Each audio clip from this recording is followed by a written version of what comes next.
नमस्कार दोस्तों, कविता Yadav YouTube channel पर आप सभी का स्वागत है। संपूर्ण हिंदी की तैयारी को आगे बढ़ाते हुए आज की क्लास में हम करेंगे EMRSTGT हिंदी से संबंधित कुछ महत्वपूर्ण तथ्य जो कि गोरखनाथ आदिकाल के अंतर्गत गोरखनाथ कवि से संबंधित महत्वपूर्ण तथ्य देखेंगे, क्योंकि PGT परीक्षा को ध्यान में रखते हुए हमने देखा है कि किन किन टॉपिकों से प्रश्न पूछे गए हैं। तो उन टॉपिकों को एक बार जल्दी हम रिवाइज कर लेते हैं, ताकि एक रिवीजन के तौर पर आप लोगों के सामने मैं ये गोरखनाथ से संबंधित महत्वपूर्ण तथ्यों की क्लास लेकर के आई हूँ, ताकि आपकी PGT हिंदी की तरह TGT हिंदी में भी इससे संबंधित अगर कोई भी तथ्य पूछ लिया जाए तो आप लोग सही कर सको। तो एक बार देख लेते हैं, थोड़ा जल्दी करेंगे क्योंकि भाई परीक्षा की तिथि बिल्कुल आपके पास आ गई है। हमारी ये रिवीजन क्लास होगी।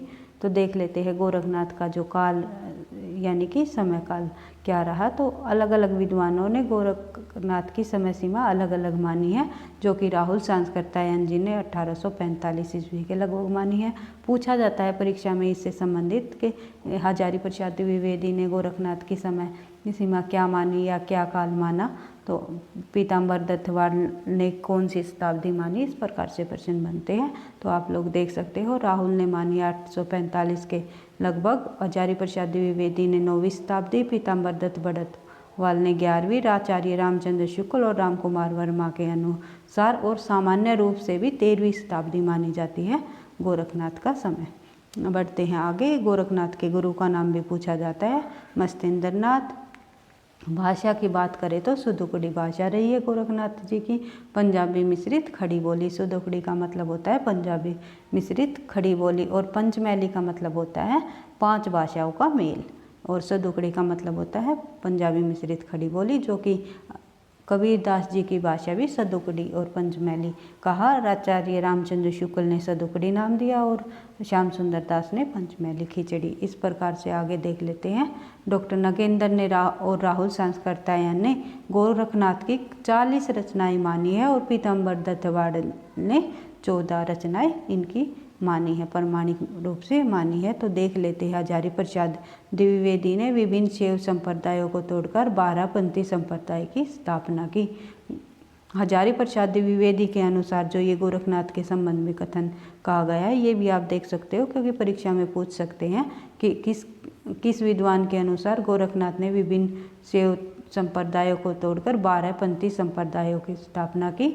तो सही आंसर हो जाएगा हमारा हजारी प्रसाद द्विवेदी। या ये भी पूछ सकते हैं किस लेखक ने या किस विद्वान ने, किस आचार्य ने 12पंथी संप्रदाय की स्थापना की है।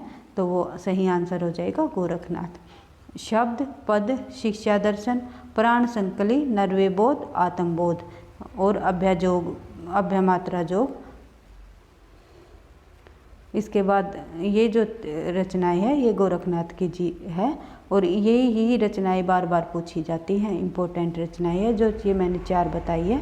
आगे भी देख लेते हैं। 15 तिथि, सप्तवार, मच्छंद्री, गोरखबोध, रोमावली भी इम्पोर्टेंट है, ज्ञान तिलक भी इम्पोर्टेंट है इनकी, ज्ञान और पंचमात्रा भी इनकी इम्पोर्टेंट रचनाएं है। एक बार आप लोग फिर से देख सकते हो गोरखनाथ जी की रचनाएं, क्योंकि परीक्षा में पूछी जा सकती है।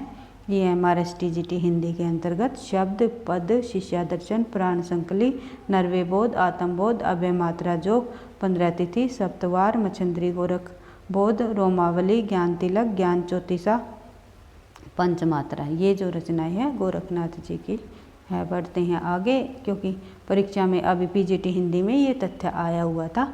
तो किसने कहा या किसके अनुसार या ये पंक्ति किसकी है, गोरखनाथ जगायो जोग भक्ति भगायो भोग, आप लोगों ने देखा ही है। तो तुलसीदास ने की ये पंक्ति है। नाथ पंथों में षष्ठ चक्रों वाला योग मार्ग तथा हठ योग साधना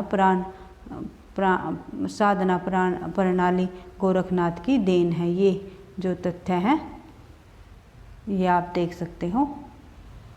गोरखनाथ ने नाथ साहित्य का आरंभकर्ता माना जाता है। गोरखनाथ जी को ही नाथ साहित्य का आरंभकर्ता माना जाता है। ये भी कई बार परीक्षा में पूछा गया है। नाथ साहित्य का आरंभकर्ता किसे माना गया है, तो गोरखनाथ जी को ही नाथ साहित्य का आरंभकर्ता माना गया है।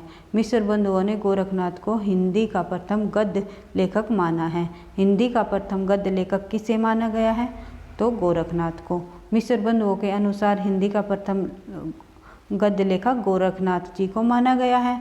और ये भी पूछ सकते हैं कि गोरखनाथ को हिंदी का प्रथम गद्य लेखक किसने माना है, तो मिश्र बंधुओं ने। किसी भी प्रकार से अगर घुमा फिरा कर प्रश्न पूछा जाए तो आप देख सकते हो आचार्य रामचंद्र शुक्ल ने गोरखनाथ को पृथ्वीराज चौहान के समकालीन बताया। किन्होंने गोरखनाथ के पृथ्वीराज के समकालीन बताया है, तो आचार्य रामचंद्र शुक्ल ने, क्योंकि रामचंद्र शुक्ल के भी काफ़ी सारे कथन पूछे जाते हैं। महाराष्ट्र के संत ज्ञानदेव स्वयं को गोरखनाथ की शिष्य परंपरा में मानते हैं। कौन मानते हैं? महाराष्ट्र के संत ज्ञानदेव। महाराष्ट्र के 4 संत प्रमुख हुए हैं जिन्होंने वारकरी संप्रदाय की स्थापना की थी। कौन कौन से? मैंने आप लोगों को बता रखा है, नामदेव, ज्ञानदेव, एकनाथ और तुकाराम। ये 4 संत महाराष्ट्र से संबंधित रहे हैं। तो इनमें से ये भी पूछ लिया जाता है कि इनमें से कौन सा संत महाराष्ट्र से संबंधित नहीं है, तो आप लोगों को ध्यान रखना है। राहुल संस्कर्ताएं ने इनका जन्म पंजाब के कांगड़ा नामक स्थान पर माना है और अन्य प्रयागराज मानते हैं। अगर गोरखनाथ की जन्म की बात करें तो राहुल संस्कर्तायन जी ने इनका जन्म कहाँ माना है? पंजाब के कांगड़ा नामक स्थान पर। और जो अन्य विद्वान रहे हैं उन्होंने कहाँ माना है? प्रयागराज में माना है। इस प्रकार से गोरखनाथ के संबंध में हमने महत्वपूर्ण तथ्यों को देख लिया, क्योंकि गोरखनाथ एक इम्पोर्टेंट लेखक रहे हैं। आदिकाल के अंतर्गत इन्होंने नाथ संप्रदाय के प्रवर्तक माने जाते हैं। काफ़ी सारी रचनाएं भी की हैं महत्वपूर्ण। और अन्य विद्वान, बहुत सारे विद्वानों के इनके संबंध में अलग अलग भी मत रहे हैं। तो इससे संबंधित एक प्रश्न हमेशा प्रश्न परीक्षा में पूछा जाता है गोरखनाथ से संबंधित, तो आप लोगों को ध्यान रखना है, देख लेना है। एक बार फिर से रिवाइज करते हुए पूरे जो आपका पाठ्यक्रम है, पाठ्यक्रम के अनुसार, टॉपिकों के अनुसार थोड़ा जल्दी थोड़ी फास्ट रिवीजन करते हुए चलना है। और आप लोग अपनी तैयारी पर विश्वास रखते हुए आप एग्ज़ाम दीजिए, सफलता अवश्य मिलेगी। वीडियो अच्छी लगी तो लाइक करना, दोस्तों के साथ शेयर करना, चैनल पर पहली बार हो तो सब्सक्राइब कर लेना। पढ़ते रहना, आगे बढ़ते रहना। थैंक यू, धन्यवाद।